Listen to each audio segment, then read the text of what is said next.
Guys, napanood nyo yung vlog ni Kikay Vlog, yung content creator na ng lockdown sa mga construction worker.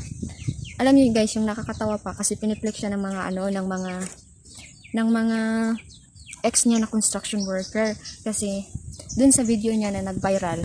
Grabe yung mga binibitawan niyang salita doon, yung mga construction worker na sasaktan sa mga sinasabi niya kasi yung mga construction worker daw hindi kaya bumili ng mga skincare nila. Alam niyo naman pala na mahal yung skincare niyo, bakit pa kayo umaasa sa mga construction worker? Eh ngayon, gusto niya yung mangligaw sa kanya yung police or di kaya seaman. Ngayon, may nag-comment doon na seaman, ni-reject siya, tsaka yung mga police, ni-reject din siya. Alam nyo guys, pag wala kayong magawang content, wag na kayong mang-lockdown ng tao kasi guys, tao yan, nasasaktan yan. Hindi yan katulad ng hindi yan katulad ni Kikay Vlog na nag-apologize din. Pagka nag-apologize na, nanglait na naman siya ulit ng nanglait na naman daw siya kasi daw maganda daw siya, maganda daw yung ilong niya. Basta maganda daw siya, marami siyang mga sinasabi. Alam nyo, nilalait din yung mga ngipin niya sa mga basher niya. Alam nyo, kasi nasasaktan naman talaga yung mga tao, lalo na yung mga construction worker. Kasi yung mga construction worker, yung iba niyan, yan yung trabaho nila, construction worker, pero diyan nila binubuhay yung pamilya nila, yung mga anak nila, diyan nila kinukuha yung mga pagkain na ipapakain sa mga anak nila sa pagiging construction worker.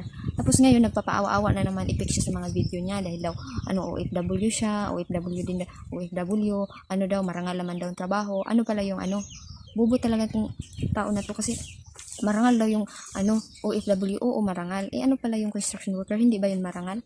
Ano mo, nasa utak mong babae ka?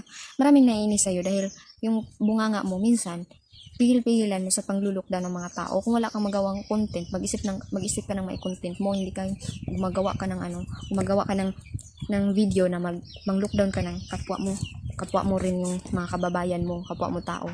So dapat hindi ka mang-lockdown ng tao kasi alam niyo guys, yung mga construction worker. Yung mga kapatid ko nga, mga construction worker yung trabaho. Yung papa ko hindi man construction worker pero nasa bundok lang nagtatrabaho. Pero alam niyo yung pagod ng pagiging construction worker, hindi madali yan guys kasi alam niyo yung ang init, ulan init, nandyan sila, nagtatrabaho sila para mapakain yung mga anak nila, asawa nila. Tapos sasabihin mo na mang-lockdown ka ng construction worker para lang sumikat ka. Guys, isipin mo yung yung mga construction worker na sasaktan sa mga sinasabi mong gaga ka.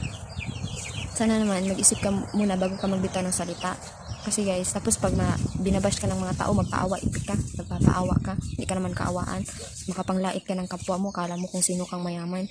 Ikaw kaya, taba-taba mo kaya, tapos makapanglait ka, kala mo kung sino ka, kala mo presidente ka, tapos makapanglait ka, wagas.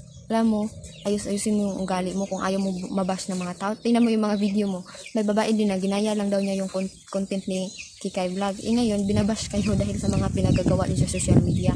Ayaw niyo palang mabash. Ba't kayo gumagawa ng kalukuhan? Mang-lockdown lang kayo ng tao.